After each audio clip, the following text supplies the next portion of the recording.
Yo, what's good everyone? It is Sexy here, and today I'm gonna be bringing you my my week 1 match against Yungbobbert in the IPA, the International Pokemon Association. And here on the screen you can have our 6 Pokemon and his 6 Pokemon. And I'm very excited for this match as this is my first competitive league in a long time. Now, I don't remember the teams off the top of my head, but I will put those in the description. You can see what 5 months I didn't bring, what 5 months he didn't bring. But as of now, we got the replay matchup right here. On our side, we have a energy balling or a choice specs Victini with blue flare and energy ball, a specially defensive Excadrill with earthquake, rocks, and spin, a speedy yet bulky Eviolite Golbat with air slash for the Buzzwole, just enough speed to outspeed a max speed Buzzwole. We have a shotgun Staraptor, which it's basically a shotgun, and we have a Crocodile, whether it can be offensively or defensively. He only brought one of his rockers, so Crocodile will most likely have to be one of his rockers that he brings to this game, as Rocks is the main killer of Victini. And then we also have Blastoise, his Mega Blastoise. Also his Mega Blastoise. And yeah, it's just very scary. I mean, oh yeah, I never got to finish mine. Oh yeah, I got so sidetracked. What the heck? Yeah, Heracross. We got Heracross. He's a close combat. He has a close combat choice card. We have Pyukumuku, our specially defensive ball, to take on the Blastoise. That's said, and we also have our Dragon Dance Zygarde with Draco Meteor. And I don't know why I got sidetracked. I look at both teams and I was just really confused. But on his side, he has a Tapu Koko with Volt Switch or Electric Terrain. It's always threatening. He has a 2 Ultra Beasts in Cortana and Cortana and Buzzwole. I was really surprised he brought both because I have a Victini and a Golbat, which can surprisingly deal with them pretty well depending on my sets. And I already mentioned the other 3, but we can get this battle started. This is our first week. There are 10 of us participating, so we will have 8 more battles to come after this.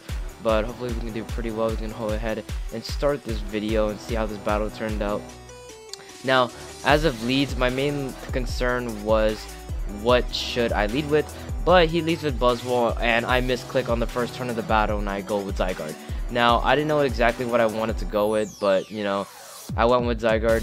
He goes for Ice Punch, and even though he was gonna click Ice Punch, like I knew he was gonna click Ice Punch because I'm a Zygarde. So I go into Golbat knowing that if he's Scarfed, which he is based off what you just saw, he is Scarfed. If he's Scarfed, then he's not Life Orb or Banded or anything like that. I can easily take 2 of them and I can Roost. If he's Banded or Life Orb or anything like that, I can go ahead and Roost and then switch out to the appropriate Pokemon. So it was alright for me. I didn't really have any other option.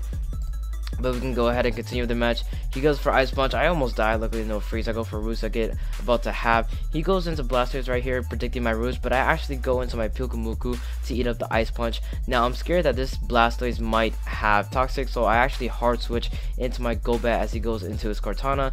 And it's actually a good matchup for me considering that Air Slash does a decent amount of damage to him.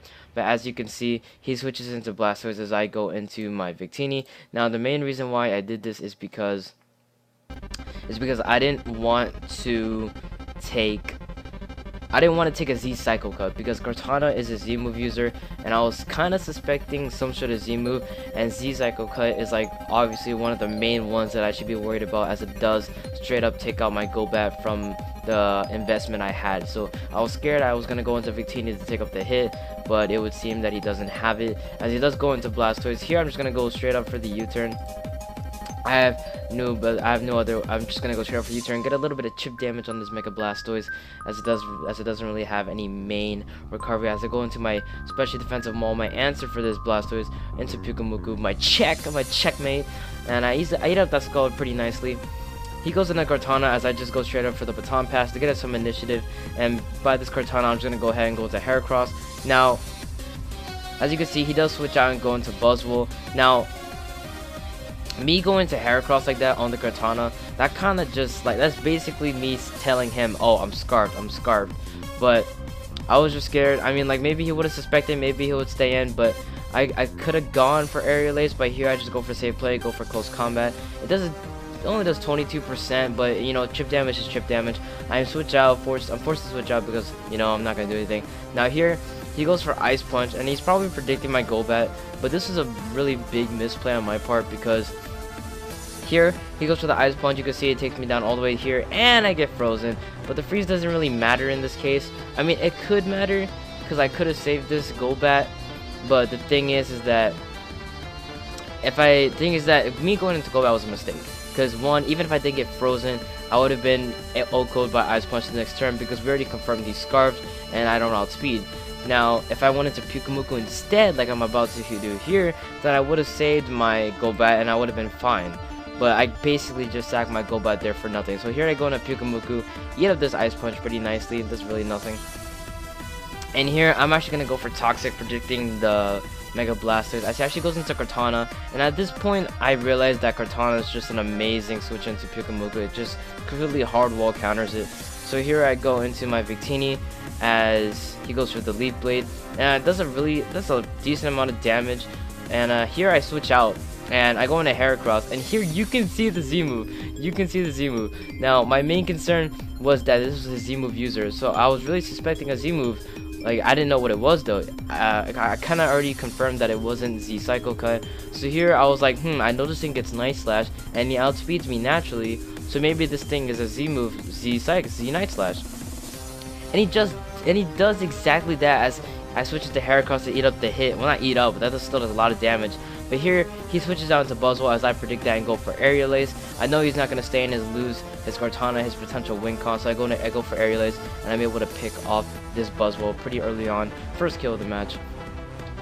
But here he goes into Tapu Koko. He knows I'm Scarf. I'm forced to switch out, and here I just go into Extra my dedicated switch as he goes for the Dazzling Gleam, which really doesn't do much. I am especially defensive, so it's fine with me.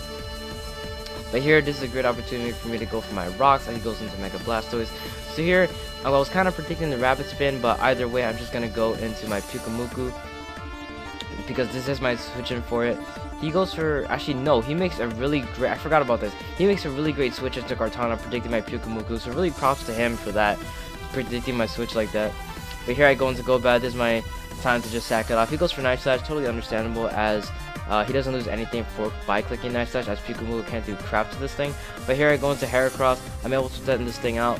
He lost his Buzzwole, but here he goes into Tapu Koko. I could have predicted this and go for Earthquake, but the Blastoise was there, so I just went straight up for the close combat. But still, that damage from the close combat does so much damage. I mean, like, it's hard to say that Heracross is not a beast. I go into Excadrill like last time. Kind of surprised I didn't see U-turn, as he probably would have gone the initiative and got the advantage on me. But you know, he just goes straight up for the Dazzling Gleam. Here I click Earthquake, and it does over 50%, and I can tell from this that he is definitely not defensive. So I'm suspecting Scarf Moxied it, so I go into Pyukumuku to eat up the hit, but he instead goes for a Stealth Rocks, and unfortunately, checkmate was it was a really good play on his part. So here I go for the Taunt Test as he goes into Tapu Koko, probably predicting the Toxic and then threatening me out. But here I just go into Excadrill. This is just a perfect opportunity for me to go for Rapid Spin. He goes for Hidden Power. It's not very effective, so I assume it to be Ice, probably just to take out my Zygarde. But here I just go for the Iron Head. I'm able to take out this Tapu Koko, and I go for Iron Head and Earthquake this time because of the potential Staraptor switch in. And then yes, he could have gone into Blastoise, but you know, whatever.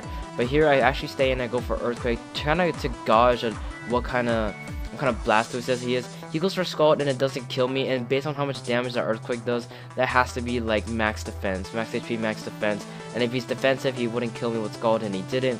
He goes for Rest here on this turn, which was actually pretty funny, because if he just went for if I just went for Earthquake twice, I would have been able to threaten this thing out or kill it. But here he goes for Rest on the Electric Terrain. It was kind of hilarious how he forgot about it, or maybe he didn't think it was gonna, maybe it ended on that turn. But he goes for Rest this time. I predicted Baton Pass onto Zygarde. I think I seized this opportunity to go for Dragon Dance to possibly 2 a KO at +2 with Earthquake. But he goes for Sleep Talk and he gets the lucky Scald Burn. And I'm like, Jesus Christ. So I'm not doing as much damage now, but I'm gonna go for Dragon Dance again. I'm really playing with these Sleep Talk rolls. I don't know his last move, but his last move is revealed. He goes for Ice Beam, pops my Yachi, and I'm like, dang man, you gotta be kidding me. But at this point, I'm just gonna go ahead and switch out because I know he's gonna click Rest to eat up whatever move I have, and then my Zygarde just dies to burn. So he clicks rest just like I expected. I go to Pyukumuku and I just go to Baton Pass. After seeing rest and the Kartana, I'm really not going to be clicking Toxic as much as I thought it would be helpful. But here I go Baton Pass, I go into Heracross. And here I'm trying to lure in the Blastoise as I know he wouldn't want to risk his Kartana. He goes into Blastoise and I did this so I could Baton Pass into Heracross onto the Kartana. Starting out with a close combat. Go into Victini, and then here is where Victini comes into play. I go for a Choice Specs Energy Ball, and I'm able to do massive damage to this Blastoise. He goes for Scald, and this is actually... Here I'm able to go for Energy Ball and pick the Sting off. But here, that Scald was actually a really... that was really a roll on whether I lived or not, and luckily enough for us, we are able to live. And I already know he was going to switch into Blastoise because it is his defensive check to Heracross. Other than the other two that I already took out before. He goes into Staraptor. I don't want to risk a speed side. I don't know if this thing is Scarf or Banded. He goes in I go into Excadrill to sack it off. I really don't need this thing for anything else. So Excadrill pretty much did its job. It got rocks up, it got rocks away, and it took care of the Tapu Koko. So here I go to Pyukumuku. I go to Pyukumuku really mainly because of I don't know whether this thing is Banded or Scarf. If it's Scarf, it'll do like 70%. If he's Banded, he'll either kill me or do 90%. If he kills me, he'll get to Innards out, and I can pick it off with Extreme Speed on Zygarde. But if he's not, I can Baton Pass into my Heracross, and I can pick it off. Based on that damage, I can definitely see that he has a Banded Staraptor, so I can comfortably go into Heracross, finish it off with a close combat, and that should be GG as... I'm able to take out his other two Mons, but you know the game's not over yet. He plays in Crocodile. I'm like, there's no way this thing's Scarf. It is Scarf, and he goes for Earthquake, and we barely live. We just barely live, and we're able to take out the Crocodile. And Hercules picks up another kill. His last one is Kartana. We do know that this thing is had a Z move, so this thing is definitely not Scarfed. And we were able to take out the Heracross in the end there. So. GG to Yungbobbert. That was a nice 4-0 in our victory. We're starting off strong in the season. Hopefully it stays like that. But there were two main moments in which I could have lost this. If his Staraptor was Scarfed, and the moment I went into Pyukumuku, I wanted to see if it was Scarf or Banded. If he ended up being Scarf, I would have Baton Passed, and my Pyukumuku would have been weakened, and I would have had to sack something. And my Pyukumuku, he would have to die to Brave Bird again, more recoil, and then Innards out, and then maybe I would have picked it up with Zygarde with Extreme Speed. But the main thing that really could have screwed me over was the Crocodile, which ended up being Scarf. Unfortunate for me. Well, unfortunate for him that he didn't end up getting the kill, but if you went for anything else other than Earthquake or Knockoff, if he had something like Aerial Ace or Stone Edge or Rock Slide, then that would have had a better chance to kill me, or actually kill me from that range, because I was like -1 defense. So lucky enough for me, he clicked Earthquake, and he clicked Earthquake, we lived barely, and we win. But the thing is that if he went for anything else, my Hercules dies, he switches out into Kartana, sacks it off to something like Victini, Kartana goes down, Crocodile comes in, spams Earthquake, and he wins. Because even though it's a 4-0 in my favor, my remaining 4 Pokemon are barely alive. My Heracross is at 6%, my Victini is like at 4, my Pyukumuku is like at 9, and my Zygarde is like at 4% because of the burn damage and the Ice Beam. So because of all that, even though this says a 4-0, it's much more closer than you think, as anything in that one crucial turn could have happened. So, you know, that's Pokemon for you. That was GG to Yungbobbert once again. Hope he does well in the season. Our next opponent is Evan, coach of the who knows what, because I have no idea. But yeah, that's gonna be it for me, guys. I am your coach of the Dark City Dapsels, and I'll be seeing you guys next time. Like if you enjoyed the battle and the video, and subscribe for more league matches to come, and I'll see you guys later.